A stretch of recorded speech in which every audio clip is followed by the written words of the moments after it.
What's up, everybody? Welcome back to the Basement Show. It's me and Ramon here with a really good week of comics this week. Surprisingly so, yeah. Yeah, like sometimes you get your shit weeks, and sometimes you get weeks like this. We got from Ablaze Comics, the Cimmerian, Queen of the Black Coast. From Action Labs, we've got Twin Worlds. Aftershock gives us Join the Future. From Ahoy Comics, we got Billionaire Island. Boom Studios gives us King of Nowhere. From DC, we got Strange Adventures, Superman Villains, and Flash 750. IDW's got The Crow, Lethe? I don't know. From Image Comics, we got Man-Eaters, Tomorrow Belongs to You, Mirka and Andolfo's Mercy, and Outer Darkness Chew, the crossover. From Marvel, we've got 2020 Rescue, Marvel Issue 1, Spider-Man Noir Volume 2 Issue 1, and Strange Academy. And from Oni Press, we've got Dryad Issue 1. We got a lot of other stuff to talk about, so we might as well get started. Grab your drinks, join us. Thanks for tuning in. We love all of you.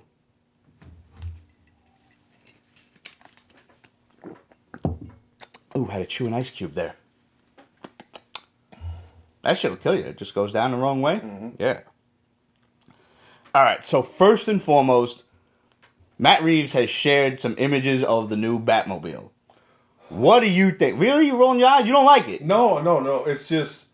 It's like geeks go freaking crazy over this shit. And it's like, when is this coming out? Like next year, I think. You know what? I'm still... Like late next year, I'm still waiting for Black Widow. Okay. And while, okay, it's nice... I mean, I'm a car guy, so I like this. I am not... I prefer my favorite Batmobile ever is the animated series one. Okay. Hands down. Well, that was modeled after the 89 Batman, just without the nose cone. No. Yes. No. 100%. No. It's exactly like it. It came out right after the 89 Batman movie. No. Yes, it did. No. You bring up the blueprints and show comparisons. You can't have blueprints on a cartoon. Yes, you do. They draw them. It's exactly the same shape, except for that one little wild-ass turbine in the front. Whatever. My thing was, I loved it. I think it looks fantastic. It's very year one. It's simple. Yes. It's literally a car that he probably souped up with maybe some armor plating and shit. It looks like it's got twin V8s in the back. Rear engine, that's another thing. So if I don't see this motherfucker pull a wheelie at some point in this movie, I'm gonna be upset. I think most movies, especially big ones in the comic world, need to stop this. Doing wheelies with cars? No. Giving us little treats. Uh-huh. Driving us crazy. Letting us all get into massive conspiracy theories about what's going to happen, how's it going to happen, the potential for this vehicle. And if you don't see a wheelie, you're going to mean you feel I just want to see that because... No. 2 V8s. Like, Jesus. And the jet engine in the middle. Yeah, this thing needs it's probably to do sitting some on top of the jet incredible engine. Yeah. Now, how much attention is this vehicle going to get in the movie? Huh? You would think a lot. I mean, Lamborghini has come out with a V16. I think Bentley has too. And them shits push near 1,000 horsepower. But they're too fucking heavy, and the Lamborghini is all-wheel drive and very wide, so it's not going to pull a wheelie. Plus, it's got no room in the back. This thing looks like, to me at least, that it's based off of maybe a 69 Charger or a Challenger or so. I'm not really sure. It's got a big fat ass like the new Camaros, but it really looks like the old-school American muscle cars. I want to know what chassis is under there. I'm very excited to hear He it. spoke very dirty things about cars right now. Yeah. Fat ass. I want to know what's under there. This is why women are compared to cars. You understand that? If she's got nice tits, you say, hey, nice headlights. She got nice legs, nice wheels.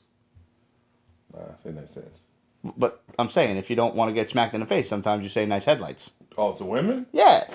No, not to them, but just like if they're in earshot and you got a voice like mine. No, nice twins. It's a nice set of hooters you got there. Guy. What? I'm not. They're kind of showing a lot. Like, obviously, it's leaning towards heavy year one. Right. Looks to be. We've already seen 2 vehicles that imply speed and just a crazy amount of damage. You mean the motorcycle and the car? Yeah. Okay. So it's like, slow down. You know. Is that a pun? Yeah, no, actually it wasn't. Should have been. It does work, Yeah. doesn't it? It's just, tease us a little bit. Work it out. Let's enjoy Like, it.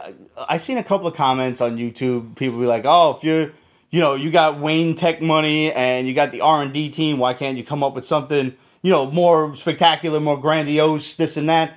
And I'm like, "But I don't want something like that." There are annoying geeks out there. And Yes, there are some geeks who still they still want to stick their dick in the exhaust pipe of the tumbler, and the tumbler was cool, but it's not anywhere near my favorite Batmobile. No, actually, I like the motorcycle that he used more than I like the tumbler. When the tumbler, boom, and the thing, that was awesome. Yes. The tumbler's good when he's on a different mission on a different place, like the countryside or something like that. Yeah, it's just like a fucking tank. It was too much. Yeah. But yeah, anyways, I digress. My favorite Batmobile, hands down, was the Michael Keaton one. I love it. That's my number 2.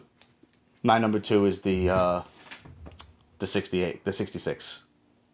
I can't. It's just so whimsical. Oh man, but it's just. I told you what happened at the Comic-Con. It was what? You just had a moment. I did. I was at the New Jersey Comic-Con, not Emerald City. I'm sorry, East Coast Comic-Con, and they had all the cars there. They had Ecto 1, they had the Munsters Dragster, they had Knight Rider, and they had the Batmobile. So I'm taking pictures outside, behind the ropes and shit. And the girl standing there, they have the little model girl showing the thing off. And she's like, for $25, you can sit in the car and we'll take your picture. I said, I'll give you $100. Let me take it around the block once. She's like, I can't do that. Did you take a picture with it? No. Why not? Because I'm just right there. I got a good shot of the car. I'm good. I don't need to fucking sit in it.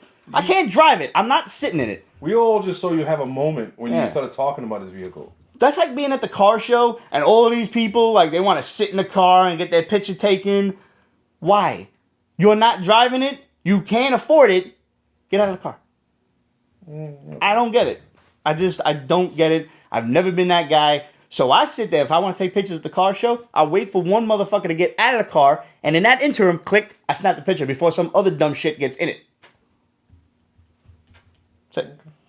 What did you guys think of the Batmobile? We're eager to hear. Hit us up, questions@peachbasement.com. Just drop us a line like, hey, what'd you think of the Batmobile? Or go comment on the Instagram or the Facebook post. One of the two. Have you ever ridden in a classic car, Pete? Yeah. My uncle had a 1959 Eldorado. Damn. It was a convertible, black, with red leather interior. Ooh. This thing was like driving a boat. It must have been 20 feet long if it was a fucking Pinto. It was amazing. Yeah. My buddy also had a 69 Camaro stick shift. That shit was ridiculous. And I guess my Mustang counts as a classic car now, because it's well over 25 years old. I had a 91 LX Fox Body 5.0. I miss that car. If I ever hit lotto, I'm buying that back. First thing I'm doing. Yeah. Just saying. Okay.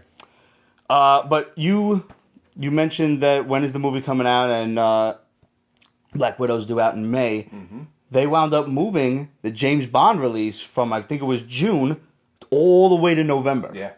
Because of the coronavirus. Mm-hmm. And this shit is running rampant through China and the rest of Asia. And the Bond films especially rely heavily on the Asian markets to make their bank. A lot of people are hitting the Asian markets now to make money. And considering China literally just shuts down whole cities now. Yeah. Like, how bad is this? Because the media is clearly lying. We're not going there. We're not going there. We're not. I'm just saying, how bad is this? How bad? And y'all could tune into one of my favorite YouTube channels, Edge of Wonder. Big shout out to these guys. They're doing amazing stuff over there with the censorship stuff that's going on with YouTube. Yo, I'm just so happy that they haven't been shut down yet.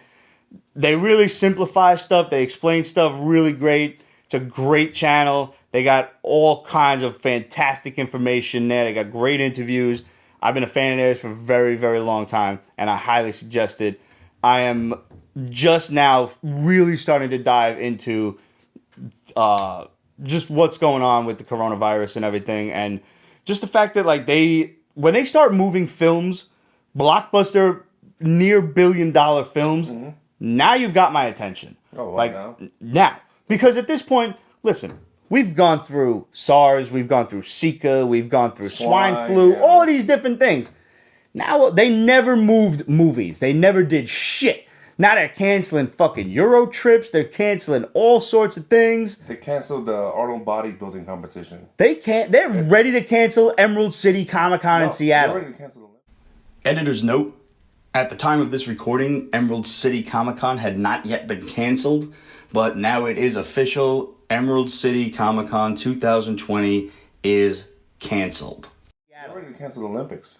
They canceled the Olympics? They're ready to. Oh, ready to. They're seriously debating it. No way. They really are. Wow. Because it's in Japan. Right. And Japan has a whole issue they have over there. Oh, shit. And Vegetable Tube says World War C. Dude, I'm ready. I'm ready. I mean, the fact is, yeah, you're probably only going to die if you're old or have a compromised immune system. Sorry to say. So hopefully, but at the same time, if you're young, your parents are old, your grandparents are old, all these people that you could be fucking contagious around, you don't even know it. So that's bad. That's legitimately bad and cause for concern. All conspiracy theories and how this shit started and really how bad it is that the media is clearly lying to you. All that aside, this shit's getting bad. We found out that mad people have pulled out of Emerald City Comic Con. This is Seattle's version of NYCC. Yeah. I mean, we've got Dark Horse out, Jim Lee's out, DC Comics is out. DC Comics! CGC.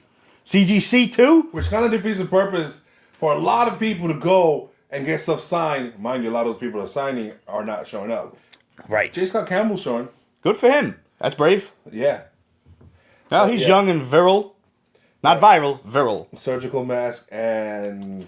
surgical masks don't do shit, yo. Hand sanitizer sold out everywhere. Yeah, they'd be selling hand sanitizer like it's fucking cocaine on the corner. Yo, I got that 50 bag, yo. Fuck that.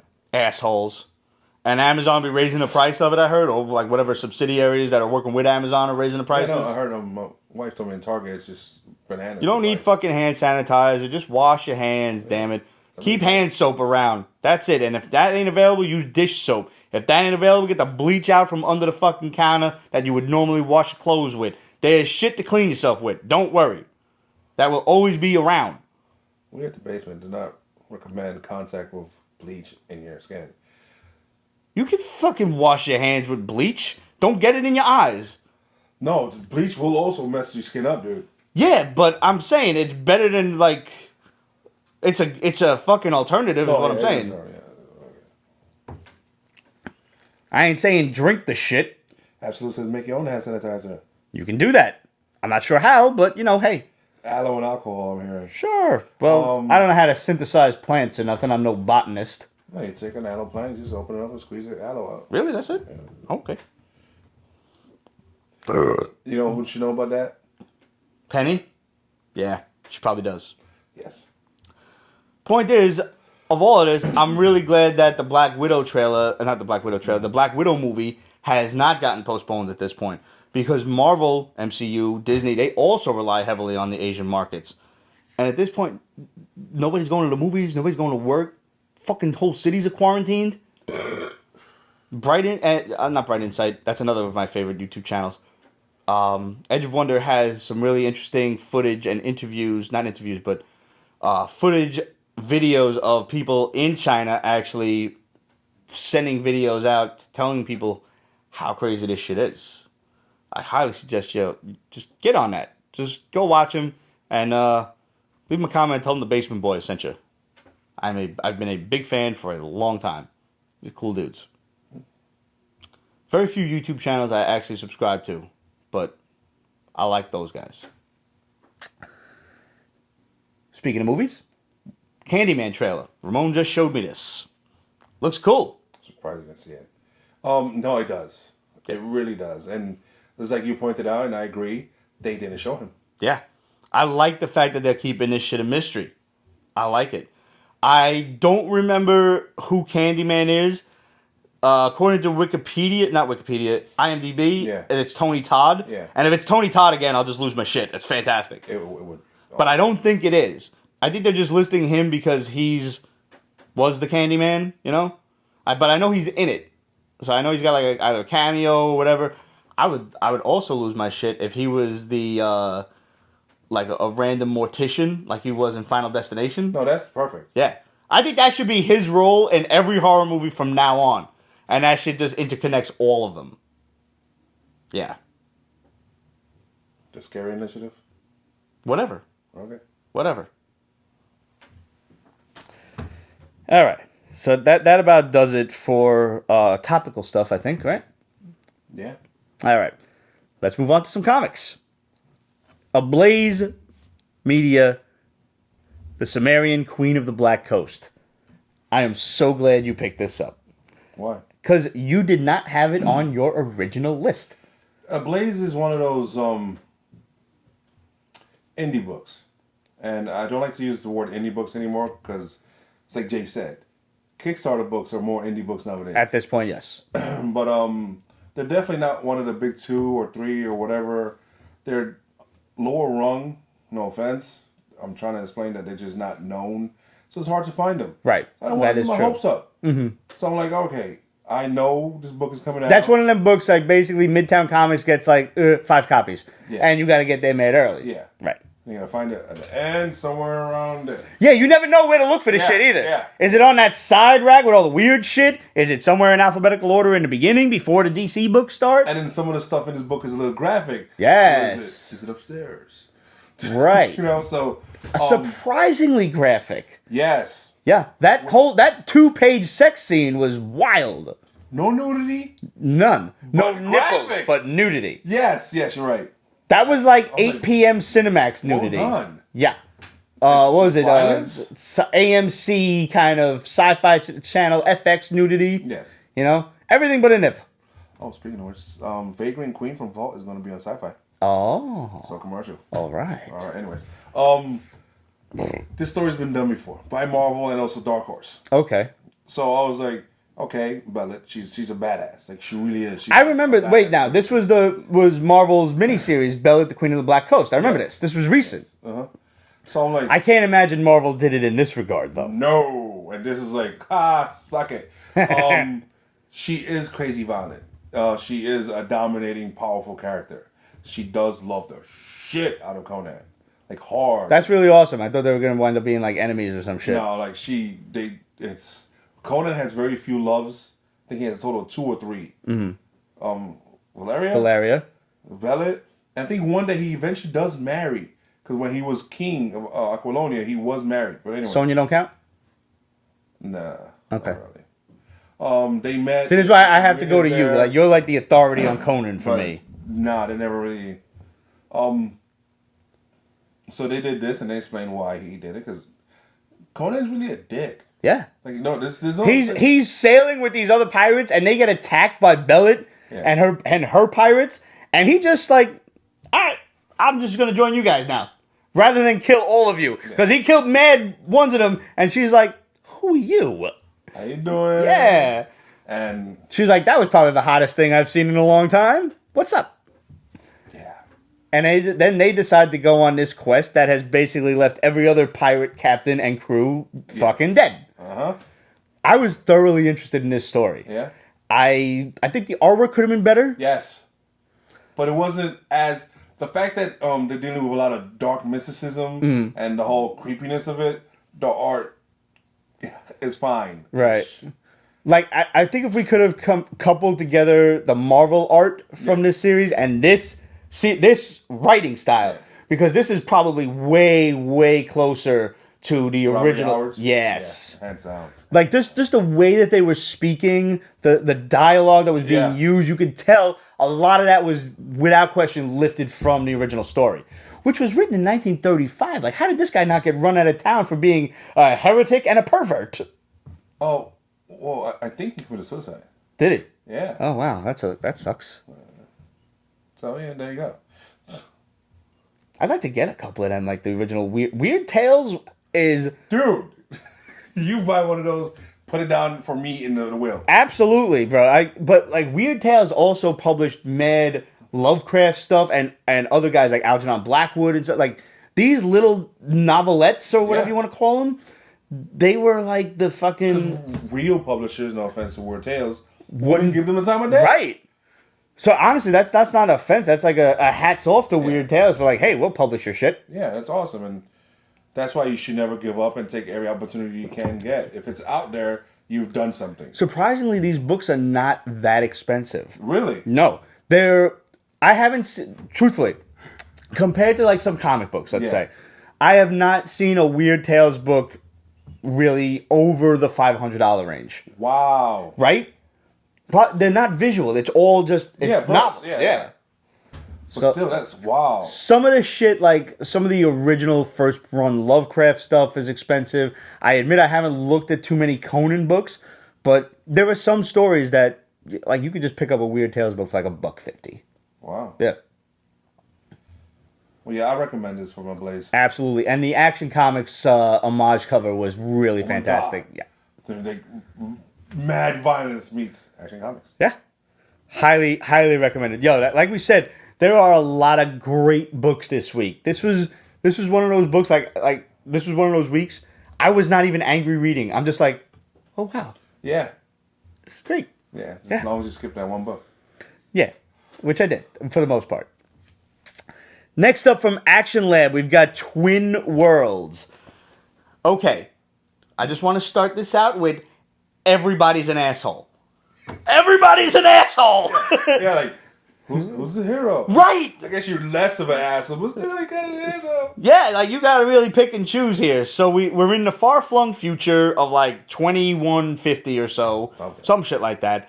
And a massive interdimensional portal appears right in Earth orbit. Mm-hmm.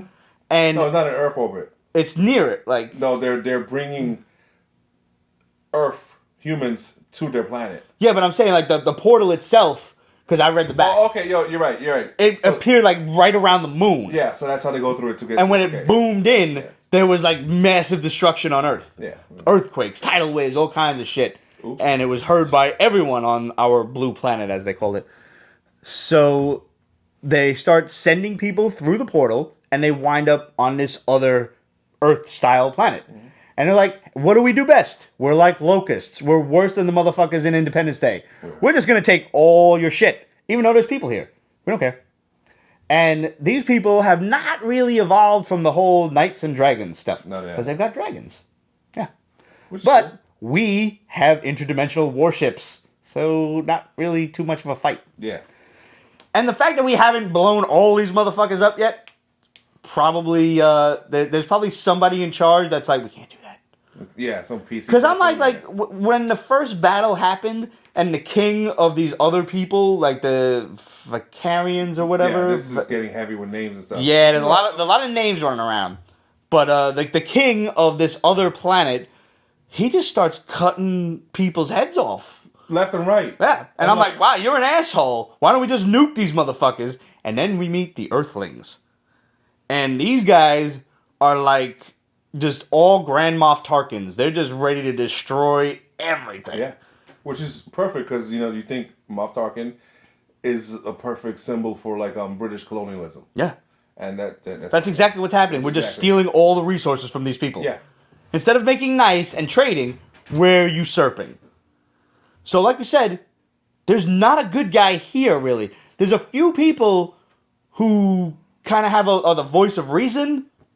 I think the victims are the ones that are truly being victimized. Yeah. There's the king's daughter, who clearly fucked an Earthling and had half Earthling kids, who the king just like completely is disgusted by and wants nothing to do with. You have to stay in the castle forever. Nice guy. Super nice guy. Then you've got his asshole right-hand man who was like, you could have fucked this and not had half-breed kids. Pretty much. He is not that far off. That's exactly. I mean, I'm paraphrasing, but that's exactly it. Yeah, it's douche. Yeah. Damn, dude. And there's like one guy who's like kind of part of this galactic council, but not high enough up that anything he says matters. Mm-hmm. And he's like, we can't just destroy these people. We can make peace with them. That's it. And everybody else is like, fuck you. Yeah, this kind of reminds me of Avatar in that sense. Yes. Except the people, the aliens, The Avatarians are not assholes. They weren't assholes, and they were like better prepared for war because they're huge and powerful and strong. And, these They elves, also had dragons. Go figure. Yeah. These elves just. This is a cool book, though. It is. Yeah. It is. I definitely want to see where this goes. I was thoroughly... You know when I'm interested in the book, when I start reading, like, this dude was writing letters to his mother in the back, and that was, like, how everything started. Like, holy shit, I'm busy on Mars, and some big-ass portal appeared near Earth. We're sending men through the portal. I'm going through the portal, Ma. See you later. I love you. That was the gist of all the letters. Go you. Good stuff. Good stuff. Aftershock. Join the future. More assholes. Except at least now you have some people to root for. The regular settlers, like the old, like... He kind of reminded me of you. Really? Yeah. The old West guy? Yeah. Okay. Yeah, he's a traditionalist. Very set in his ways. Set in his ways, and he'll kill you. Yeah. Yeah. I take that as a lot of a compliment. That's, yeah. Like, so there's these big-ass, like, Judge Dredd style megacities. Yes, thank you. I'm glad you made that connection, because I was like... 100%. As soon as they called it I think they actually called it a megacity or something. Like, this is going to end bad. Yeah. It has to.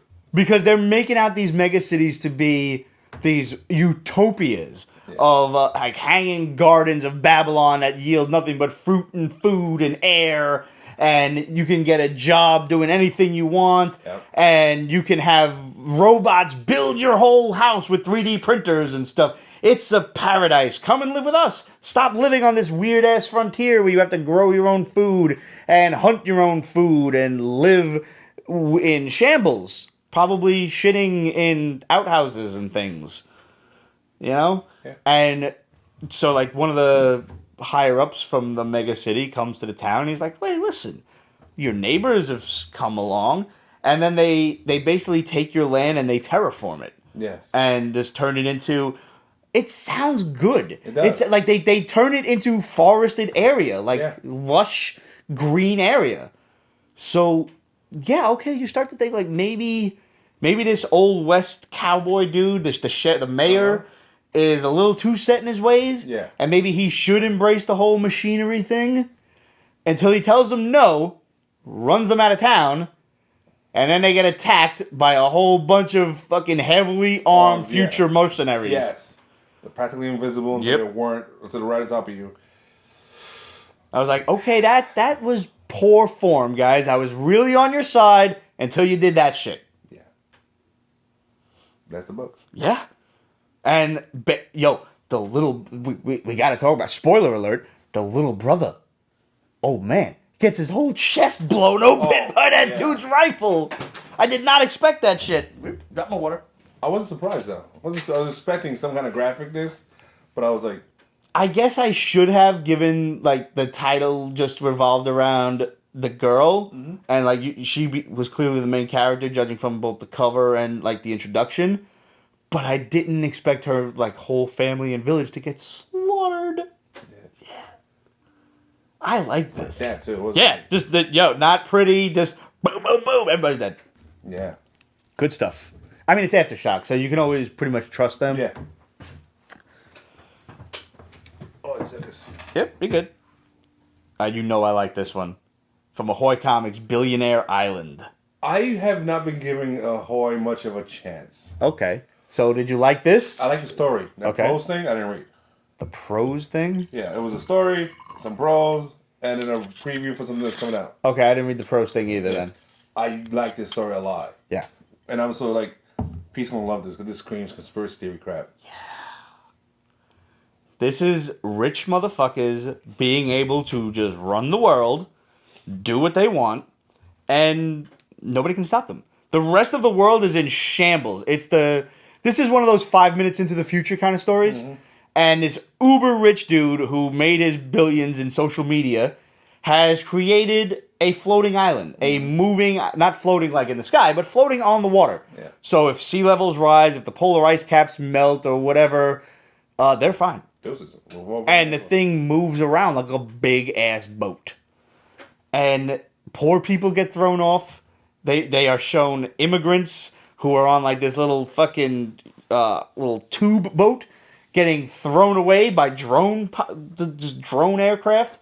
There's an IRS guy who gets thrown into the water because his net worth is only like $7,000. Yeah, so instead of metal detectors, they have a net worth detectors. You pass through and like, you don't belong here, and they get rid of you. And he also keeps anybody who crosses him in a hamster cage.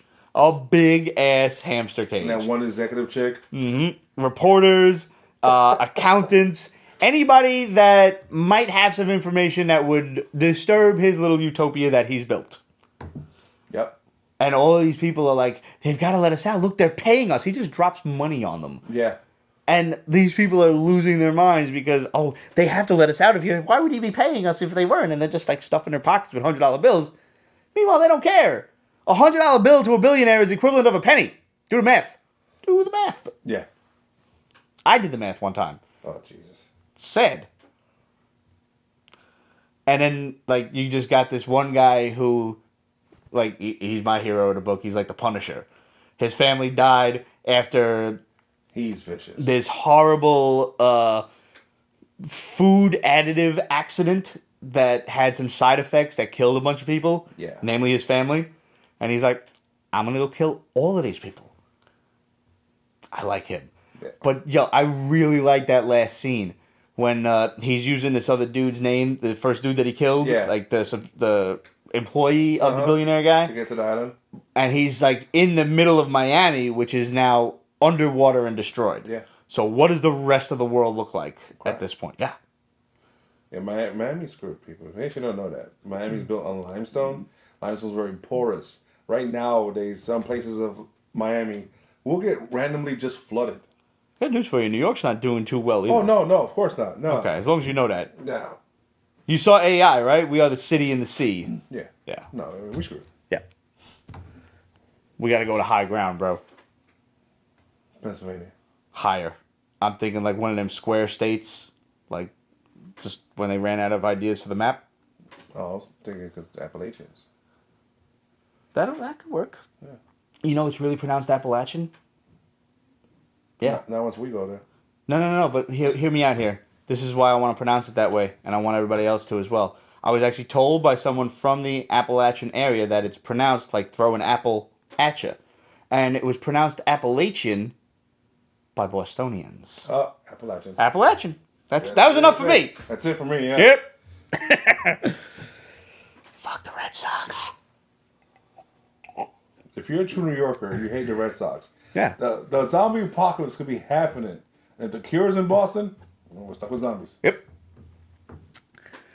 All right. Boom Studios' King of Nowhere. Yeah. It's weird. It's so weird. I don't... But... It's trip. I'm curious, though. You're not curious? I am, but I didn't get enough explained to me in the first issue to be truly that into it. There is no explaining going on. No. This dude just wakes up and he thinks he's dreaming because he sees a fish man and a goat kid and... A guy with 4 arms? And 6 arms. Six arms. I only counted 5 until he said, he's like, I just got punched by a guy with 6 arms. What kind of dreams you having and this is a normal thing for you? Right. And then, yeah. But you're somewhere. You're in the middle of nowhere. Like, you saw, like, the clever way that they had that sign up. I'm curious. I'm definitely sticking around. All right, if you get him, I'll read up to 3 and see what's up. But I definitely want answers. Because there's somebody else now going through town, like, looking for him, but we don't know who that is. Oh. All he does is just shoots the goat, the deer kid, I'm sorry, and his name is John Doe. Duh. Yeah. I thought, like, he was in the middle of, like, some Greek mythology shit, and that guy was going to be, like, a satyr or something. But apparently not. He was just a kid who was a deer. Yeah. All right. I don't know. Not exactly one of my top books, but certainly not one of the bottom tier ones either this week. Okay, I didn't get a chance to read Strange Adventures from DC Comics. I know this is Adam Strange, right? Yes. Okay, what's up? So he's here, back on Earth, after dealing with the Ron War, and he's selling his book. He's telling the stories of how they fought these people and all this stuff. The Ron War? The planet Ron. There was a war. Uh-huh. So he was involved in it. Okay. There's always been a war in all his stories, whether it's against the Thanagarians or some other people. he came. Ron was Was at that? war. And he came It out. was the Ron, the do Ron? No. 13 years. Yep. So he's has a book and he's like loved and everything like that. Then slowly but surely, they start accusing him of war crimes or war atrocities and shit like that. Mind you, no proof. They're just accusing him of it. And he's like, okay, whatever. But it gets so bad that he goes to Batman. He's like, Batman, investigate me. Look into this. Let me know what you do. And Batman's like, no. You're my friend. You've saved my life a couple of times. I'm not going to do it. Yada, yada. Why is he having himself get investigated? Because he might not remember that he's done this shit? Yeah. Okay. So he's like, all right. Batman's going to send me somebody to look into it or something like that. I'm like, all right, whatever. The story goes on where he's just dealing with this. Because I guess he lost one of his child over there. They haven't explained how. They just show some fighting. He rescues his wife. And that's all they've shown. They haven't shown how he lost his kid. Or how the war ultimately ended. For him to be considered a hero. And in the end, Mr. Terrific shows up. Like, who is Adam Strange? Is he like one of the new gods or something? Like, No, he's a very old character. That's what I thought. Like, He's the guy with the Zeta beam. I know the name and I know the look, but I don't know anything about this guy. There is nothing much to say except he was just one day doing something. He has a zap somewhere else. Next thing you know, he has a jetpack and a laser and he's kicking ass. It's Very old school. Very old school, yeah. And that was really it. Okay. He was interesting in Krypton. See, I didn't watch it. I didn't see that. And I know it got canceled after like, what, 2 seasons or some shit? Let's not talk about that. I know, you're mad at me. So, that's really it. Like, they're doing this double thing with him. It's a 12-issue limited, because DC's really doing a lot of those. And DC's struggling at this point, so whatever they got, like, we'll just go with it. yeah, so I'm interested, because usually he has a very cookie-cutter image, so the fact that they're trying to tarnish it a bit and see how it goes. Like, there was 2 covers, a regular nice one, and then there's the one that's tarnished with, like, written all over him. It was nice. Okay. So now you were really excited to read Superman Villains. Yes. How was this? It was horribly disappointing. Really? Did you read it? No, I didn't get a chance to. Can I spoil it? Absolutely. The best thing was, Lex Luthor walks into his office, his messages, he's like, okay, whatever. First message. It's just laughing. It's the Joker calling it. Okay, this is good. And he's like, after all this time, right in front of you? Click. Next message. He has like 90-something messages. And it's just this motherfucker laughing? None. He doesn't bother with any of them. He just stops after. So at this point, like, we can assume he doesn't know yet. No, he did. Everybody knows that. Oh, okay. That's Because I thought what- this was like going to be when he finds out, which I thought would be fucking phenomenal. This is their reactions to it. Which is weird, because they had Toyman in it. And Toyman's not working for Checkmate. I'm like, why did you throw it in there for? I don't stop force feeding me this Leviathan shit. I don't remember what else. I'm sorry to cut you off. Like, what happened with Lex then? That's it. Oh, that? That's it. It was just him. He's just brooding over it? Yeah. He's in his feelings hard because right in front of him, like Joker said. I kind of want to backtrack on some Superman issues now. Because I remember the reaction that JJ had when Peter Parker revealed his identity in Civil War, in the original Civil War. And he was like, I'm Peter Parker, and I've been Spider-Man since I was 15 years old. And I believe it was Ron Garney who drew the shit, and I forget who was writing it at the time. But it was literally like JJ with like that cartoon mouth, like that. And he just faints. Like, that was some classic-ass paneling. That's awesome, because he was paying, literally. Yeah. To get pictures of Spider-Man, paying Spider-Man. Yeah. And bad-mouthing him the whole time. I really want to see Luthor's reaction to the reveal. They showed him talking to his father, Ken, worried about what's going to happen to us, and he's like, no, the same stuff that protects the Batcave is being used here. Yeah, so he said it. Something been broken into a couple times. That Toyman thing. What's her name? Supergirl's still under the effect of the nth metal, the dark metal stuff. Okay. So she's in her feelings that her cousin, outed himself. Mind you, she never wanted to be a human. She was forced into that secret identity crap by him. So she has the right to be She's a little pissed about this whole thing. And the whole dark matter universe thing she got going inside of her. Right. No, that. Do you think we'll see a fight in the future? I don't know, because I dropped those Superman books. I know, they really weren't that interesting. No, they weren't. No. But I would pick them up just to see this reaction because I like that kind of stuff. That interpersonal, in your feelings kind of thing. Like that gets me with comics. If it's written correctly, Yes. it gets me. Like that's what I love to see. So I would. Bendis. I know. But this is one of the rarest occasions where I would say his talkiness would actually be useful. Like, this would give me that deep insight into every single person's reaction that I would be looking for. I would want that extrapolation of their, like, innermost thoughts and shit. So I think I'm going to backtrack on some Superman stuff, and I'll keep you posted on it. All right. Okay, so Flash 750. That's all you. I know. I only picked up the Delato cover and this one. I forget who drew that shit. Because I found so many of the Flash covers to be grossly underwhelming. Francesco Martinez. Yeah, that's him. It's on the cover. All right, fine. I didn't look. Oh, yeah, variant cover by Gabriel Delato. So, there you go. The Jim Lee cover I felt was grossly phoned in. How you going to draw the Flash in such a static-ass pose? It just didn't do it for me. Like, he's just, like, standing there. And, yeah, there's all the cool villains around it, but who the fuck cares? I almost bought the Gorilla Grodd one because I like Grodd. But, I don't know. I just didn't feel like spending that extra $10 on it. I did, however, order the Boss Logic variant covers. Of course you did. Yes. And I highly recommend if you want those. They're really cool looking. There's one of the Reverse Flash, which is why I bought it in the first place. Just Google it. I forget what comic book site that I bought it on. It was not eBay. I bought it off of the actual comic site, which they are not sold out of yet. So save like $20-$30 and don't buy the shit on eBay. Also helps that I gave up eBay for Lent. So, this way I'm not doing that. I don't really know what's going on with the Flash storyline. I haven't read it in a long time.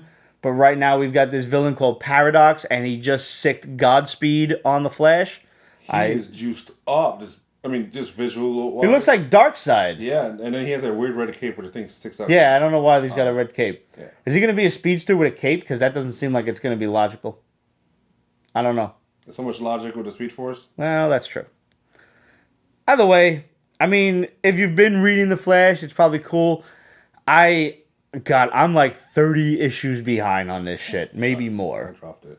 I know you did, because it's never on your list, and I always have to add it. It's okay, though. Alright, what was the new Crow shit? You didn't read it? No, I didn't get a chance to. It has to do with corny folk. Really? Like the guy who's the Crow. Uh-huh. He has some amnesia. Doesn't remember who he is or was. Alright. He's durable, so that's his shtick. He gets his ass tore up on stage. Okay. And So he just gets the shit beaten out of him on a regular basis? Yeah, but it's some chick called Bengal Lee. She's Asian. Does she have like a tiger motif going? Yeah, she has this tattoo work all over her. Uh-huh. So they're all with the corny folk, and he's trying to remember who he was or where he's from. Kind of, sort of. He wants to, but he doesn't want to at the same time. Mm-hmm. And it comes looking for him. Okay. And there's a lot of comparisons with Greek mythology. And it's really nice. Kind of sounds like something up my alley. Yes, it does. And I know someone, the carny, was it? The ringleader. Yep. She's a pyromaniac, pretty much. And she gets involved, and it was interesting. Okay. I'm not going to spoil it, because I think you'll like it. All right, cool. I'll give it a read. Yeah. All right, I did not read Image's Man-Eaters, Tomorrow Belongs to You. This shit was mad long. It's weird. Or Man-Eaters is, I don't even know if it's still going on. It's, all right, in this world, when girls hit puberty and get their first period, there could potentially turn into vicious cats and hence become man-eaters. Now that's like, stop playing. Like, can you imagine?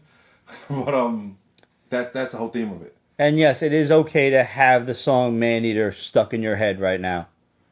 She's a man-eater. Okay, just long as you know.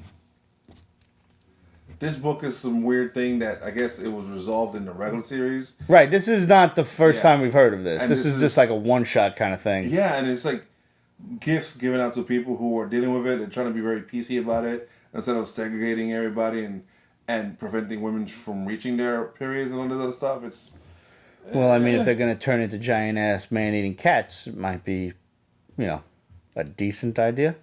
Yeah, well, I mean, I've read a couple of the issues of the regular series. Obviously, I'm behind, but I liked it. It is enjoyable. Did you guys start watching Castlevania Season 3? No, I did not yet. This shit dropped on Thursday. When does a Netflix shit drop on Thursday?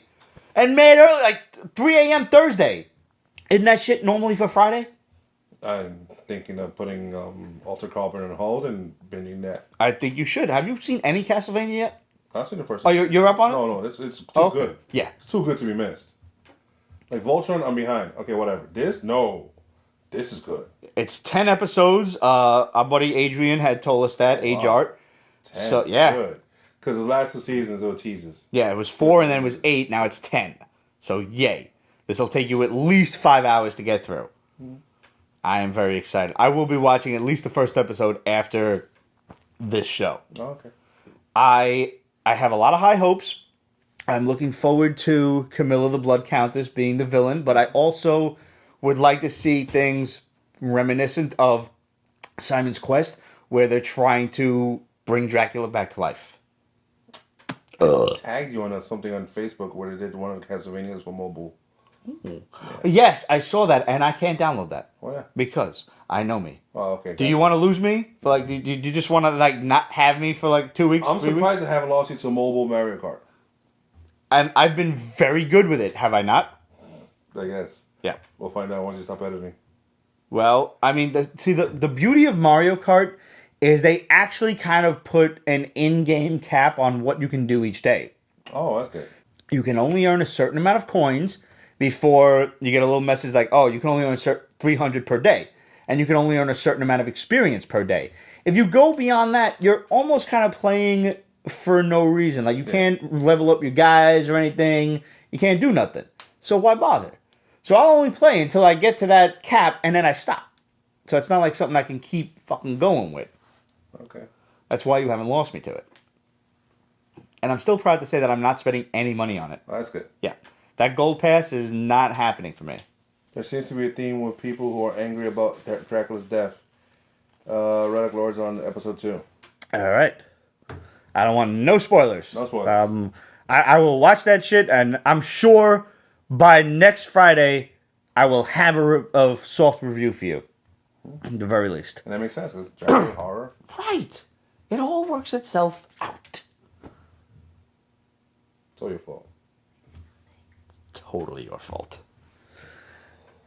So, speaking of horror, Mirka and Andolfo's Mercy, issue 1. I got the Art Germ cover. I mean, all the covers are nice on this. All the covers are gorgeous. And yes. all of the covers are fucking cover price. How great was that? Like, how often do you get a fucking nice ass cover that shit's like $40 or some shit? I also love the fact that Mirka does all her stuff in Italy. Mm-hmm. And, so from Unsacred, Unsacred. Yes. Unnatural, which I've been telling a certain Hannah to read. Unnatural is a great book. I haven't dove into Unsacred yet, but Unnatural is so good. I did not think I was going to like that at all. Yeah, me neither. Not as much as I do. It's so well drawn. It's so well written. It's just fantastic. And honestly, like, if you need a window into, the LGBTQ lifestyle and then that kind of world, that's a good spot to start. Yeah, I guess. Yeah, and there's a lot of different characters, different walks of life and stuff that are involved in that book. Yeah, it's a good fucking book, man. And I mean, like I said, the hot, like, I didn't think animal sex artwork would be. They made the pig look hot. She made the pig look hot. Yeah, thank you for saying that, because I was like struggling around it, but you just threw it out there. Hot pig. Yeah. Some of them covers are super racy. What? Whoa.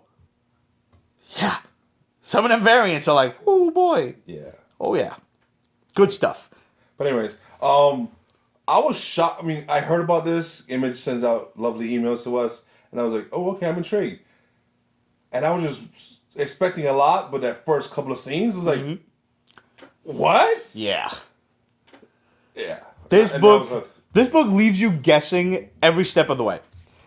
From the crazy ass mine explosion that killed a whole bunch of people to this like Duchess kind of royalty woman coming to town out of the blue to a whorehouse, sex scene, Yes. hot ass sex scene, 2 guys and 1 girl. Yeah, that's an oddity. Yeah. That's not a section of porn that I usually dive into, but Nope. okay. 1 penis rule. Yep. And, they definitely got theirs for opening their fucking mouths. Loved that arm break scene. Yeah, no, just go figure out. And there it is. Yeah. Which is awesome, because, you think she's a sweetheart, and then she's like, oh, stop lying. Like, the main girl does not play around. Nope. And like Ramon said, like, she puts up that face of that aristocratic, oh, I don't get involved, but then she gets herself involved. Yeah. And then there's some monstrous ass shit going on also behind the scenes, as we can see with what happens to the poor boy who was driving the stagecoach. Sucks to be him. This really pretty person that Art Drum drew. She's got some secrets, yo. And we're not actually sure what they are yet. Nope. I love this book. This was, without question, my book of the week. Wow. Yeah. And that's not that I liked a lot of stuff this week. Uh-huh. I have enjoyed immensely almost everything that I read. This, because of its mystery, because of its very kind of Lovecraftian aspect to it. That, first of all, also the woman, the main character, is having visions of these like weird ass tentacled outer gods things. No. She calls the strangers. Yeah. So like, what's up with that? I loved every moment of this book. I don't want to spoil too much. We've already said too much about this book. Yeah, we have. It's so good. Go pick it up. Hopefully your LCS has not sold out of it yet. Image Comics is apparently sold out of the original print run. But I think you could probably still get some on MidtownComics.com. And if not, hit up our boy Demetrios at anyonecomics.com. And hopefully he's got some extras. And, of course, tell him the Basement Boys sent you. And you can get yourself your discount. The basement discount is always withstanding. You just got to let him know. Drop him an email. Yeah. Hit him up on Instagram, Facebook. I think it's anyonecomics@gmail, but I'm not sure. If you go on the website, you'll be able to email him directly. But, I mean, he's pretty active on social media, too. So, Point is, get this book. Yeah, get any cover you can possibly get because they're all really good. Gorgeous. Yeah. And they're all cover price. I actually want to see if there are special variants running around on eBay or something. I'm not buying things on eBay, but that doesn't mean I can't look. Don't give me that judgmental look. Just because I may have given up liquor at one point doesn't mean I didn't go into the liquor store and shop.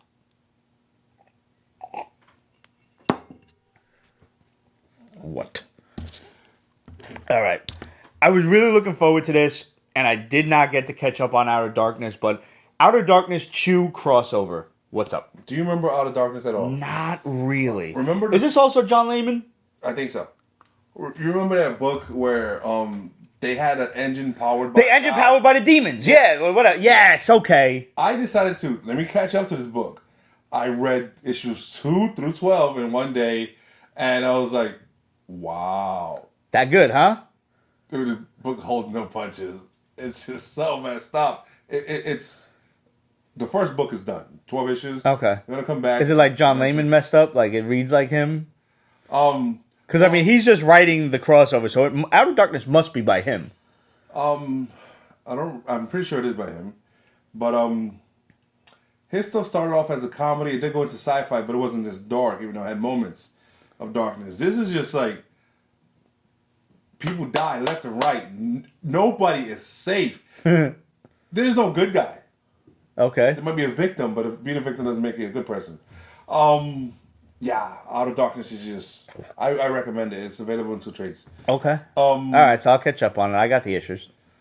So the thing is, they run into this alien race in Out of Darkness, and they only speak. You can only speak to them through food. So they really want to make a deal with him. So they somehow teleport, time travel, the Chew and his assistant. Yeah, the guy with the robot face. Yeah. Into this. Okay. So you can only imagine he's in the far future, all this stuff happening. I would think he'd be pretty accepting of this after, extraterrestrial chickens and stuff and plants. Well, he's not exactly keen about eating food, period, nowadays. Uh-huh. I mean, he wasn't in the series. Yeah, he always tried to avoid it, and he ate beets. That was Yeah. his whole thing, because beets didn't trigger his power. And that's pretty much it. That's what set it up, that situation, and how they're going to work with that. Okay. But knowing full well that Chew is involved in this weird situation on a ship where you have a demon-run warp engine, part of the crew is exorcists. On the main bridge, you have an old lady that's a seer. Your second in command looks like Satan. His name is Satalis. It's a lot. I'm just saying. I'm just going to throw this out there now. First of all, I'm going to catch up to this. Also, they do the little things in the side panels and. Of course, as Chew is prone to do, where you're just sitting there with the book like this. Yeah. And, I loved that aspect of the original series. That was another one. That and Lock and Key were the 2 books that Ramon and Steve tried to get me into, and I actually think I read Chew before I read Lock and Key. Yeah. And Chew was mind blowing. Did you ever buy Pollo? Wait, the actual statue? No. There was a fluffy plush, wasn't there? No, there was a fluffy plush of the Weird alien plant? yes, and also the weird little squid looking thing. Okay. I God, I can't remember. Yeah, there was another weird little plushie that they had there. It was a weird book. It was. He's not wrong by saying weird thing. If you haven't read Chew, it is one of the most outlandish, hilarious, crazy, ass backwards books you will ever read in your life. John Layman should. Touching. Yes. You will cry. You will be sad. You'll be happy. You will laugh. You'll be like, that's fucked up. John Layman should be committed. Honestly. I want to know what's going through that man's head. We interviewed him at one point during the Chew run. Yeah. Go look that up on Pete'sBasement.com or on Pete's Basement YouTube. You can just search John Layman Pete's Basement and you will come up with a really fantastic Skype YouTube. That was like one of our very first super professional interviews. Yeah. We had a lot of fun with that too. Yeah. Man. Chew is off the hook. It's easily one of the PB top picks. If it's not up there already, but it should be. Yeah. I will make sure it gets up there. Make sure you search that hashtag PB top picks because so worth it. There's only the best of the best of the best that we recommend to you up there. But I will catch up on not only Out of Darkness, but this. And when this does finish, we will do a review of it. Awesome. Red Lantern wants to know, did you guys get the Marvel Legends Red Hulk? It's going for $100 on eBay. Target only 1 per store. Marvel Legends Red Hulk. The figure? Nah. I haven't really been up on the figures. The only thing I did was sleep on the pre-order of the Doctor Doom figure. And when I realized that, I was like, oh, fuck, I got to order this shit. And I did, and I'm still waiting for that to come in the mail. I got that from Big Bad Toy Store. Once again, not eBay or Amazon. Still does not count. I have other avenues of approach. I'm just saying. Loophole Pete. Yep, Loophole Pete. I like that. No, I did, but see that's just it. Like with the stuff with the figures, I usually will sleep on that, and I'll have no idea until it's far too late. Like now. All right, Marvel. Speaking of 2020 Rescue, this is continuing that whole Iron Man, the new Armor Wars, for lack of a better moniker for it. Rescue is trying to find Iron Man, but we've got Arno running around as Iron Man. So hopefully she's trying to find Tony Stark. I don't know. I don't care. I'm just sticking around with it in that the hopes that this story resolves itself in a way that Pete likes. Does that make sense? I understand. It's you know it's not gonna happen. It's probably not gonna happen, and we're probably gonna stop reviewing it until the very end when either I'm really happy or really disappointed. Well, I'm picking up that I Wolverine book because anything called I Wolverine, I'm curious. You said that a while ago. I will rubberneck the hell out of that comic book. You said that like 2 weeks ago, I remember. I Wolverine, Jesus. Alright, so Marvel issue 1. They touted this book as being by Alex Ross. Some of it is. Some of it is, and some of it is super beautiful. The bookends. Yes, that's exactly what it is. And then it's side stories. So, okay, Nightmare is talking to us. And by the way, like, I heard Nightmare in my head as James Spader. Like, I heard him as the MCU Ultron, if that makes any sense. I didn't hear him as any specific person, but he has a creepy voice. I think creepier than Spader. I don't know, like, I didn't want to hear him as like a like a Joker kind of. Like, I heard him more of a No, I never saw him as a Joker type of. Like more of a like a sophisticated psychopath Yeah. kind of. That's why I heard James Spader. So he's taking us on a tour through the dreamscape, which is his entire realm. He controls every aspect of it, and this is all beautifully drawn by Alex Ross. And there's heads sleeping and like things like like it's nightmare wonderfully gross, goo stuff going into their heads and stuff. And so we are given a glimpse of 2 dreams, one from Spider-Man and one from I think Rick Jones, but it could be any one of the members of the Avengers. Yeah. So, one we have Spider-Man and Mary Jane is telling him to stop using so much web fluid because it's costing them money. And the other is from the Avengers right around the early 60s when the Hulk quit the team and then came back to fight them. So, it's like under 10. It's I think the first 5 or 6 issues of the Avengers where we have this scene taking place. And then afterward, like Ramon said, we have the bookend. We go back to Alex Ross, and it's Nightmare thanking Dr. Strange for allowing him these glimpses into these superheroes' minds. Yeah. And Dr. Strange is captured by Nightmare. I was not interested in this in the slightest. It was a struggle to read both stories. No, the art is 10 different types of shit. Except for Alex Ross. Yes. Yeah. And that was like bad. Like 2 Oreo cookies, and then the inside was just shit. Yeah. I mean, I try. I don't like dissing artists. It's your thing. I hope you get money for it. I'm not going to support you. It was a struggle. I'm sorry. It was a struggle. The story lacked. The artwork lacked. Honestly, I like the Avengers artwork because it was very old school Jack Kirby style. But the story was blah. Tough. Yeah, it was just like... This could have been some awesome, almost Elseworld type of thing. Yeah.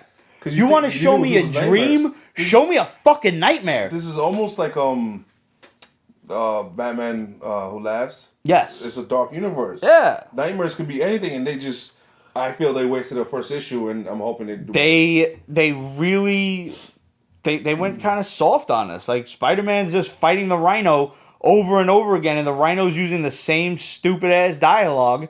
And I don't know, like, is this supposed to clue him into the fact that it's a dream? Because I thought it should be way more horrible. I wanted to see something to the effect of, like, he's fighting the Rhino for, like, let's say the first 2 or 3 times, and he says the same shit. And he's like, oh, well, and he's starting to realize, like, wait, something's weird, something's up. And then... let's get way more horrific. Let's have Mary Jane get fucking eviscerated.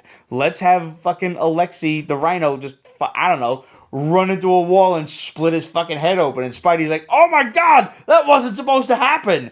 Something. Let's see some horrifying ass shit. You could give me Aunt May dead. Yeah. This is just a nightmare. You could have. She could die in the most horrible, brutal way. I fully agree with you in this case. The only time I will agree that Aunt May could fucking die horribly. Now, who asked for this book? Who asked for more Marvel book? Not I. Because we already have Marvel's X.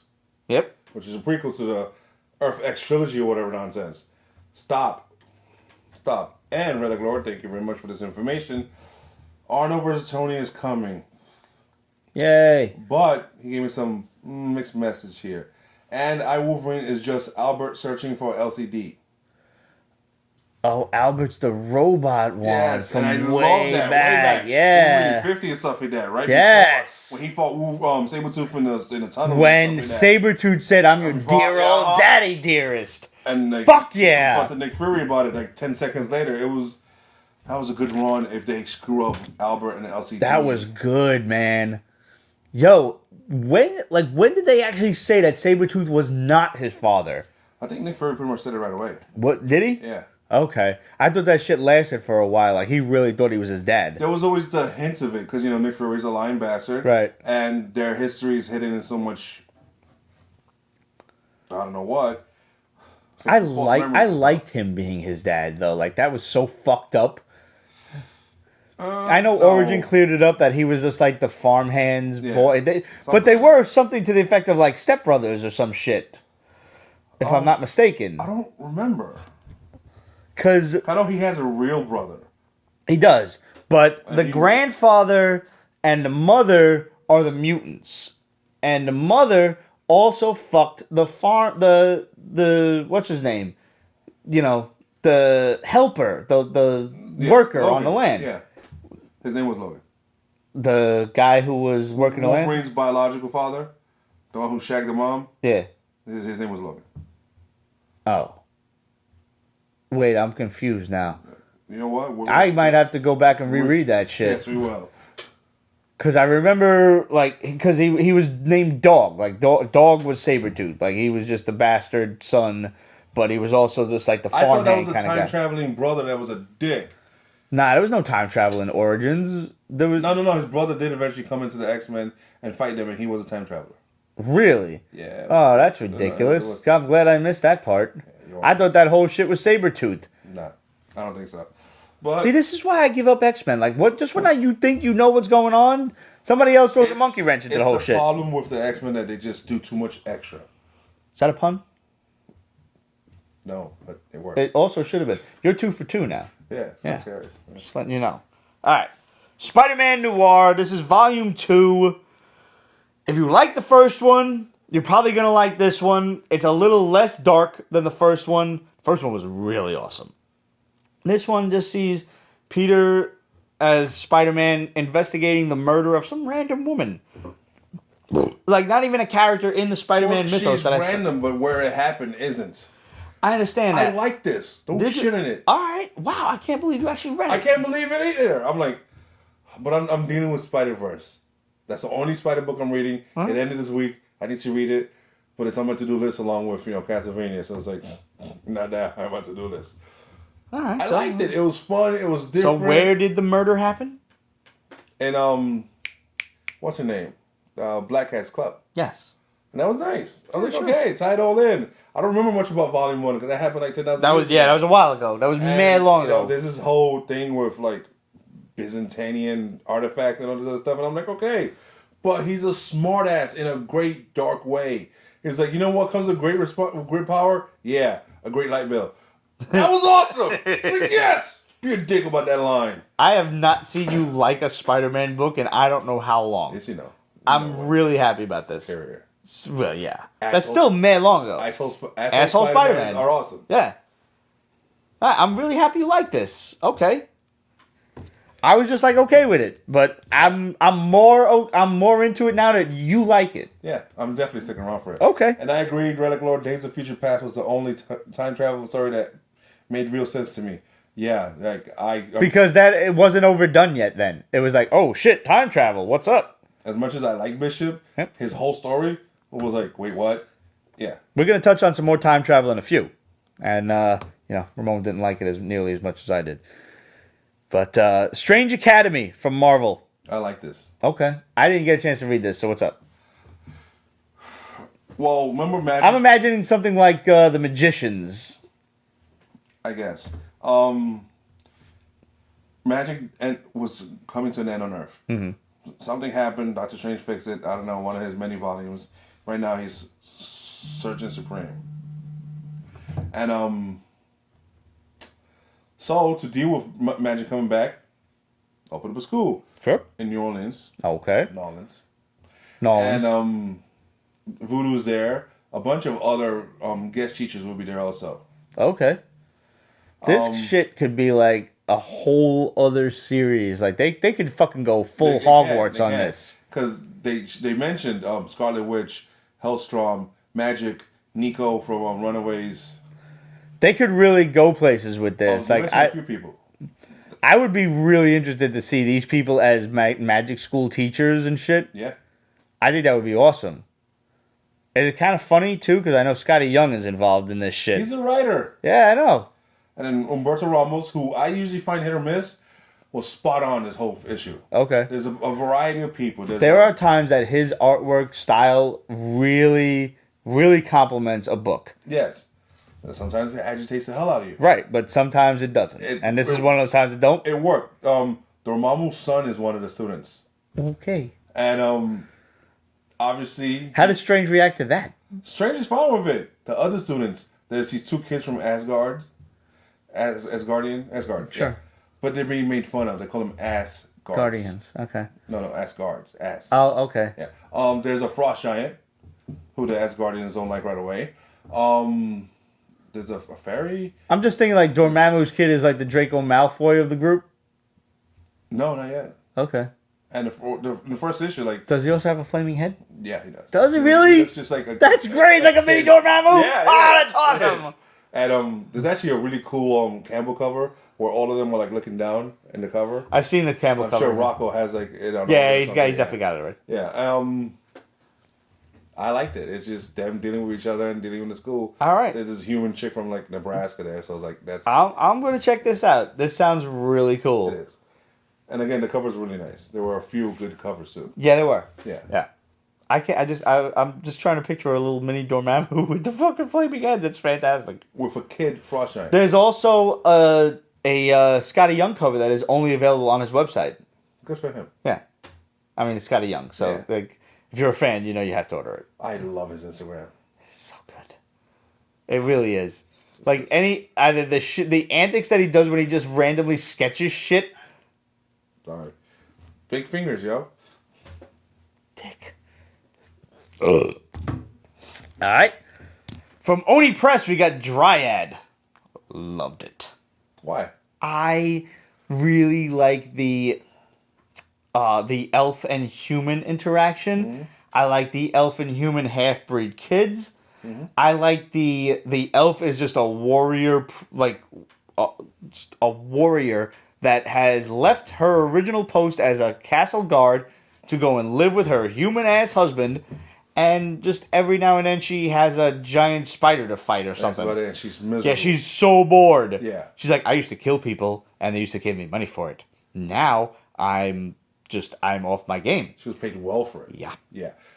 This had parallels with Saga. Oh, okay. So I never read Saga. I know I should have. Some of it. It's critically acclaimed and all that stuff. Yeah, I know. But it was like, okay. I don't know. And like the kids are...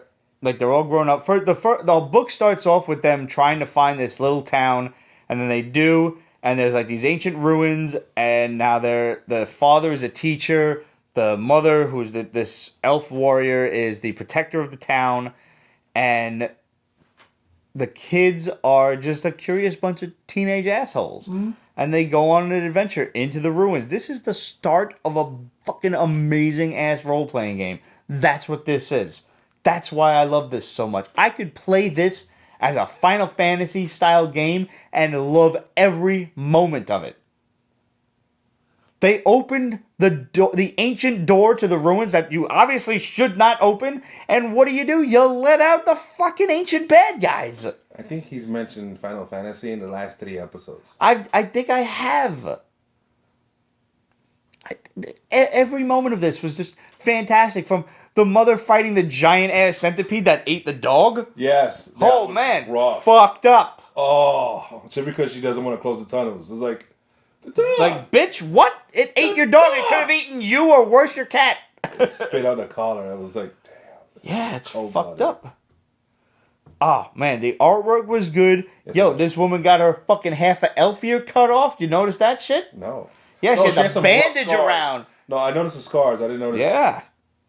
And then later on, they show her without the bandages, and she doesn't have half her ear. Which, now that I think about it, is an amazing fucking segue into the Pete's Basement contest of the week.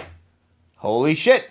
Oh, wow. We are giving away the Art of Still Life signed by my buddy Todd Casey. This includes a Pete's Basement certificate of authenticity. Be afraid. We had the question of what was Vincent van Gogh drinking when he decided to cut off his own ear and paint his portrait. And he painted it with a bandage around his ear, just like this girl, the elf girl in the story. He was drinking Yoo-hoo. He was definitely drinking Yoo-hoo. All of the entries got the right answer. He was drinking absinthe. He was actually drinking absinthe for 3 days straight. Wow. He was on a binge. I'm surprised you could survive that. There are rumors that absinthe is a hallucinogen. I don't personally believe that because I tried to get the greatest absinthe there is to get, which is Absinthe King Gold. It actually has a picture of Vincent van Gogh on the cover of the bottle. The bottle is down there in the case with all of the bottles. And it has 100 milligrams of the thujone herb in it, which is supposedly the hallucinogenic part of it. I got nothing out of it. I drank almost that whole bottle. Absinthe is twice the alcohol strength of your regular standard whiskey. It's crazy. Yeah. Absinthe is very flammable. So if you actually drink it correctly, where you're supposed to light the sugar on fire and let it drip into the absinthe, please be careful and do it in a glass, not plastic, which will melt if it goes on fire. Also, the glass will shatter, so make sure you're using a high-end crystal glass because you really, this is a good way to set your house on fire. You don't want to do that. But you do want to caramelize the sugar, or you can always add water to the sugar and have it drizzle into the absinthe. Absinthe is only good if you like licorice. It is a very licorice-flavored whiskey. I don't like licorice, but I like the idea of hallucinating, so I tried it. I didn't hallucinate, so I was a little disappointed. We don't know if Van Gogh hallucinated, but we do know he was drinking absinthe for the entirety of the time where he decided, I'm going to cut off my own ear and paint my portrait. Now, the bonus question is where we come under contention. I still have all 4 entries into this contest in the hat beside me. And there was a really cool picture of Christopher Lloyd and Michael J. Fox today. So I decided to break out the chrome-ass Marty McFly hat. Of course. To do the drawing in. But regardless, I do want to address the add-on question of why did Vincent van Gogh actually cut off his own ear? And I know I promised a add-on bonus to this contest, but I can't rightfully give it because the answer that I had for why is completely different than every other answer that I got. So it's actually, we don't know what the real answer is. So Relic Lord said that he was drinking absinthe and suffered from a bout of dementia when he sliced off the bottom of his ear, which he then sent to a prostitute. That's one answer. Absolute said, yes, he was drinking absinthe, a.k.a. the Green Fairy. He sliced off his ear or part of it as at the start of his mental illness. Kate said the popular reason for him cutting his ear off was a fight with Paul Gauguin, but recent research suggests that he did it after having a breakdown upon hearing his brother Theo got engaged. Shit they never taught us when I worked at MoMA. Now, the answer that I heard... Oh, I'm sorry. We have one more entry. Gene McCarthy said, after a fight with Gauguin is the official story, but word has it he cut off his own ear after a fight with his prostitute lover, and the ear and the painting were a gift. He gave the ear and the portrait to the prostitute after, hey, I'm sorry, here's, my... Instead of flowers, here's my ear and a painting. Pretty wild. Hey, Yeah. I don't know what to say about that. But there's also new information on top of that that suggested that it wasn't in fact a prostitute, but it was the brothel maid that was his girlfriend. And she, upon receiving her gift, freaked the fuck out, Understandably so. called the authorities, and thus saved his life because he was probably still bleeding.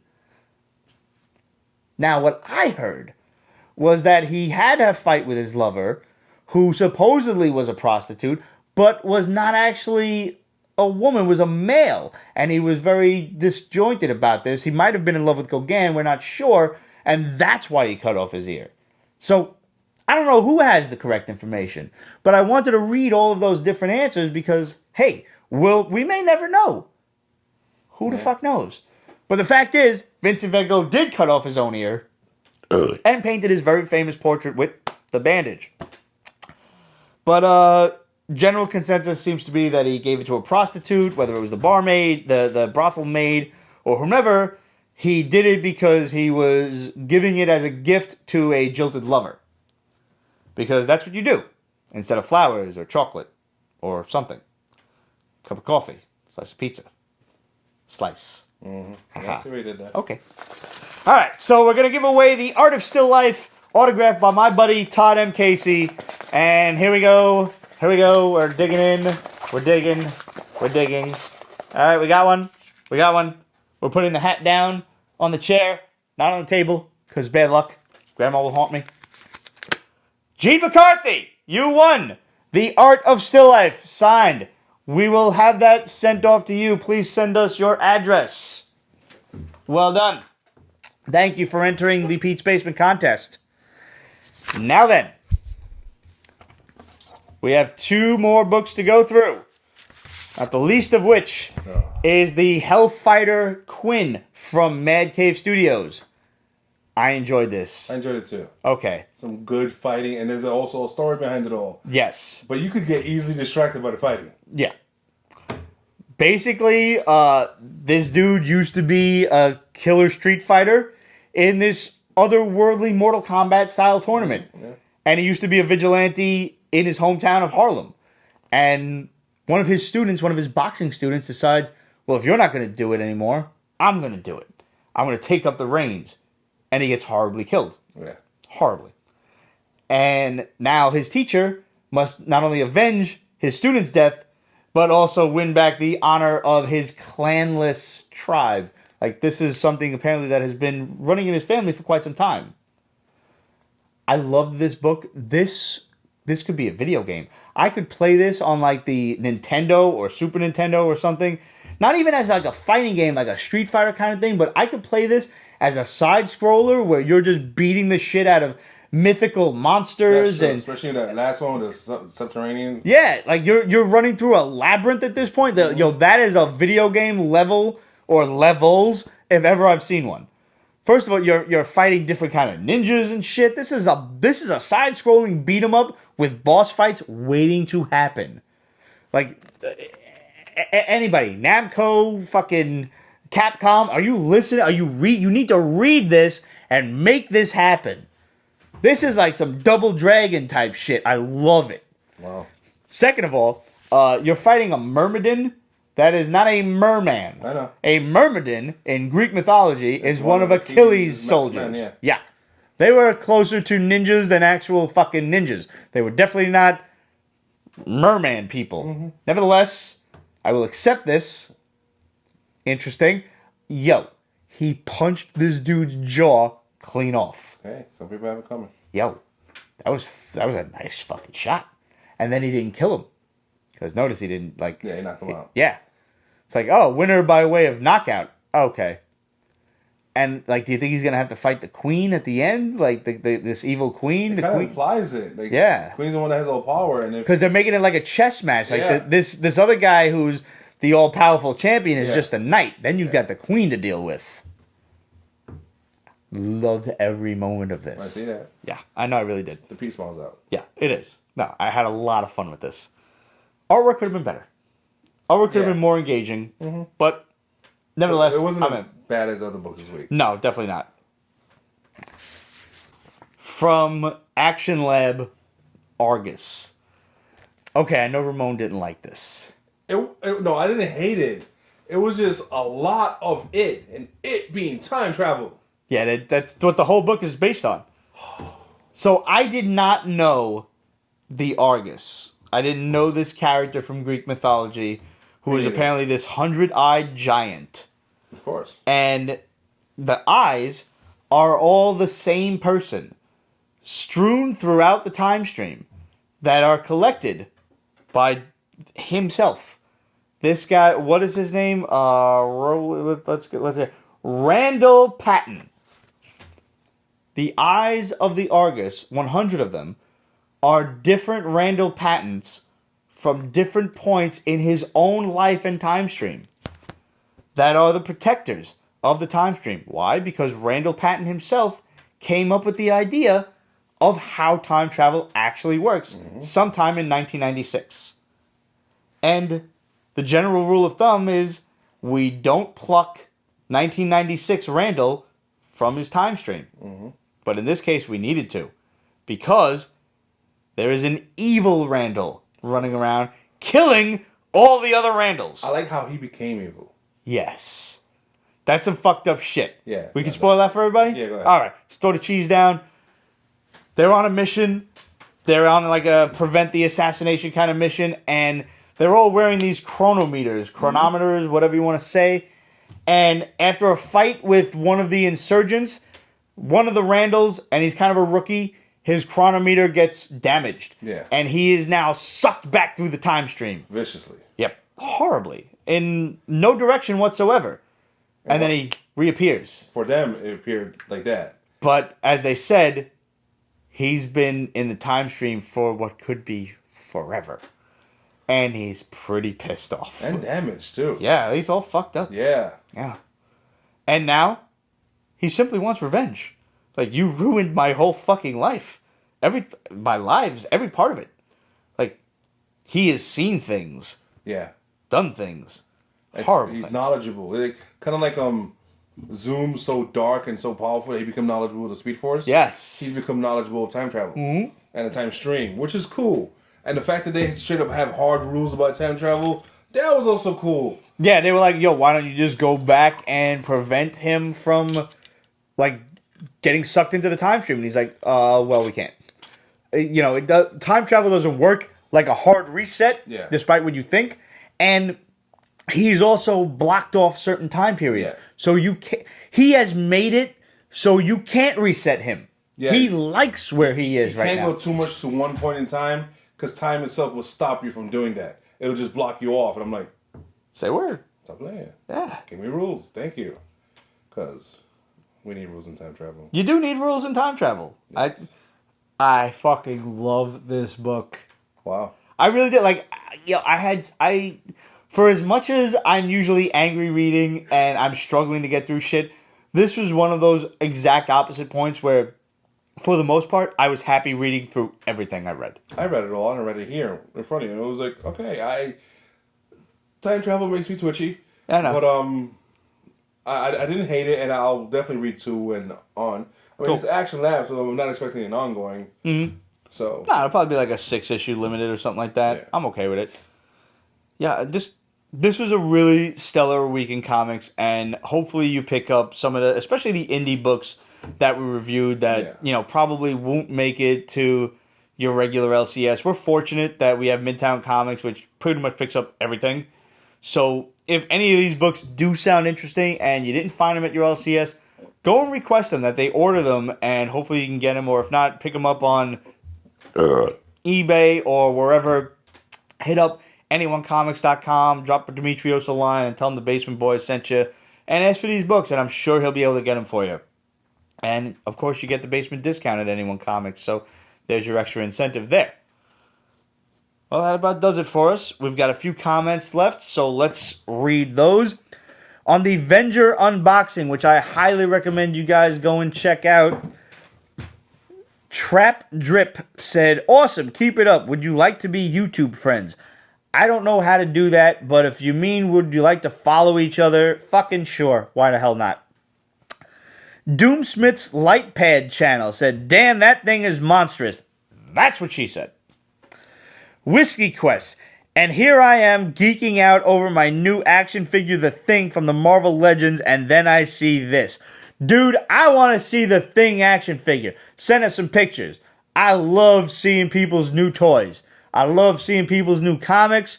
I love all of that shit. Send it to us on Instagram. Drop us a line at Pete'sBasement.com. I don't care where. I love seeing that stuff. I geek out over other people's collections just as much as people geek out over mine. Love every moment of it. Season 13, Episode 10. Wilfred Rodriguez had been watching you guys since '08. Keep up the good work, guys. Well, Wilfred, thank you for all the time you've wasted watching The Basement Show. We are sorry. And we are grateful. Thank you so much. Thank you to everybody who has tuned in. Thank you to all of you who constantly tune in, drop us comments and emails and Instagram messages and all that kind of stuff. You are the reason we do this. Thank you so much. And for those of us who we haven't heard from yet, but we do long to, hit us up. Questions at Pete'sBasement.com, Facebook.com/Pete's Basement, Instagram, Twitter, etc. at Pete's Basement. Want to get yourself a cool new Pete's Basement t-shirt? You're going to want one. Plus, next week, we got a brand new t-shirt dropping, Pete's Basement the 13th, all Friday the 13th out and shit. Head over to represent.com/store/Pete's Basement. You will not be able to send us a picture in time, because if you order it now, it will not get there in time for next week. But we do still encourage you to send us a photo of yourself rocking the Pete's Basement gear, rocking the Breaking Nerd News shirts, rocking the Zen Rockstar shirts, and we will show you off in a later episode. That is a promise from us. Thank you to everyone who has contributed to the Patreon. You bought us our new Mevo camera, and you're doing so much more that you have no idea behind the scenes. You're just keeping things running. And if any of you who have not subscribed to the Patreon yet have it in your hearts and your wallets to do so, by all means, we've got some really great prizes in store for you. So check that out. Patreon.com/Pete's Basement or Pete'sBasement.com/Patreon. Either one, you'll find a link there. And last but not least, hopefully you like this video. Hit like, hit subscribe, and hit the notification bell while you're at it to not miss a moment of the crazy basement stuff that we've got in store for the rest of Season 13. I can't believe we've actually made it. Chris Craddock said we could do it. We just doubled up on a few episodes. Next week, next Friday, is Pete's Basement Season 13, Episode 13, on Friday the 13th. Holy shit. Make sure you tune into the YouTube, because there are going to be 2 episodes up this week. 2 episodes hitting the YouTube before Friday, just to make sure that we are right there. Thanks, everyone. It has been a great night. I am off tomorrow, so I'm going to just keep drinking until I fall asleep. What? Why did you not drink and watch Castlevania? I'm going to drink and watch Castlevania. If I don't drink and I watch Castlevania, I will finish that shit at 8 in the morning and then sleep. That's fine. You're off. No, it's best if I don't do that. Okay. We'll see you guys next Friday live. Who the fuck knows when? Probably like 10 o'clock-ish. Eastern Standard Time. Later.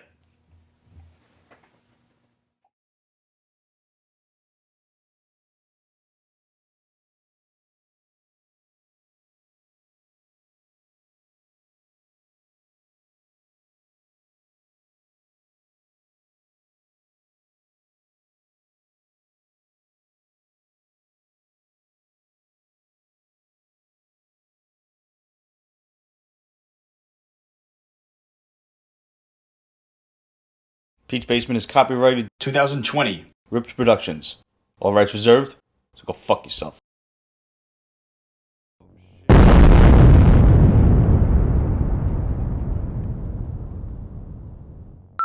All right, let's start. Yeah. All right. Yeah, because otherwise we could just have a show of that. It's bullshitting left and right. Here we go. Not bad? Do better? Yeah, I think. All right. Nope. Fuck. There we go. There you go. All right. I'm getting better at that. Yeah, you are.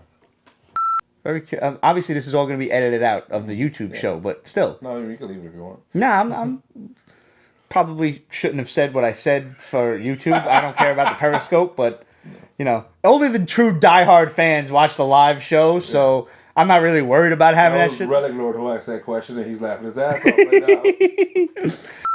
We got to tone down the live show for YouTube, but this does behoove me to say at this point. Oh, of course. Danielle, you don't even know what I'm about to say. What does it behoove you to say?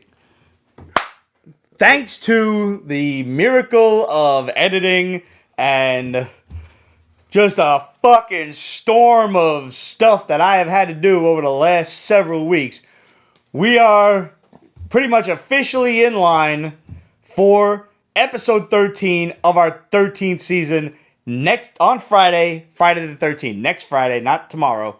Next Friday the 13th. There will be 2 episodes of Pete's Basement up this week. So be on the lookout for them. Make sure you subscribe to the YouTube channel. Hit the notification bell because you don't want to miss any of the episodes and all the other awesome stuff that we're putting up. Did you check out the unboxing of the big ass Venger statue that I bought? Jeez. Yo, this shit is huge. It is the 1/4 scale PCS Sideshow Collectibles Venger statue straight out of the Dungeons and Dragons cartoon. This shit is like almost 2 feet high. And not for nothing, this shit is about 1.5 feet across too. It's a great video. I have to say, I'm really proud of this video. Not only for just the editing and everything, but just everything that went on. Nice job fucking shooting, by the way. Ramon was really the man on the camera. He got another directing credit on that. Yo, the box was so high that the camera, I couldn't be seen behind the box. Huh. I had to poke my head out to the side. Check this shit out. It's on our YouTube right now. It's awesome. So that and many other things will be popping up on our YouTube. There are 2 episodes coming this week. One will not be live. And obviously, this episode will hit YouTube at some point. And then next Friday, we are going to have our horror special, episode 13. It's going to be awesome. At the same time, we will premiere the Pete's Basement, the Pete's Basement the 13th t-shirt. So that's coming. I'm very excited about that. It is going to drop on represent.com/store/Pete's Basement that very same day. And I will have a mock-up of the shirt that I will be wearing that day. So, because, yeah. I didn't finish the design fast enough. Because you know me, I'm a bit of a perfectionist. So that shit had to get exactly right. I'm still not done with it. Of course not. So it will be done, though. I promise you it will be done in time and uploaded and ready to go for everyone to order, including myself, because I will want the official one. But I'm about to make myself a mock-up old school artist, graphic artist style. I'll tell you right now. Nevertheless, after the 13th episode, all of the YouTube shows for the foreseeable future will be raw. They will be mixed with video and audio and uploaded to YouTube. No images? I don't really have time at this point. Okay. I need to get the rest of my life in order. I've been the only one editing at this point, so it's trying. It takes up a lot of time, especially me being a perfectionist. And Ramon and I filmed live the Lock and Key episode on Monday, and I realized with the amount of visuals that I want to put in this episode, it's going to take a while. I have the PowCon stuff to put in, and interviews always take a long time because I always like to put in an adequate amount of visuals for the artist or the creator, to be able to share and want to share it. I don't want to half-ass the work for them. So all of these things I still have to do, and they will be done. I promise you. But there will be 2 review episodes up this week. And after that, after the 13th episode, everything's going up raw. So crazy ass shit like that I say, I'm either A, going to have to watch myself, or B, it's just going up. And in the event that I really decide, hey, maybe I should take that fucking shit out of the YouTube show, there's going to be a really hard cut of as Roger would say, boo, whoop, slide whistle, diamond white, and just scene cuts. And you have no idea what's happening. It's not something ideal. It's not what I like. I like to do soft cuts where there's an image pops up and then all of a sudden something else happens. I like to make you think that everything is natural when I edit. I'm very much a perfectionist that way. And you people who watch the live show and watch the YouTube show know what I'm talking about. Sometimes it's a bit of a hard cut. Sometimes I have no choice but to do that little puzzle wipe thing. Sometimes there's, like a hard audio cut and something got taken out. But you'll never know what. Unless you watch the live show. In which case, I can't take nothing out of the live show. Oh, my ass. Waiting, slide to stop.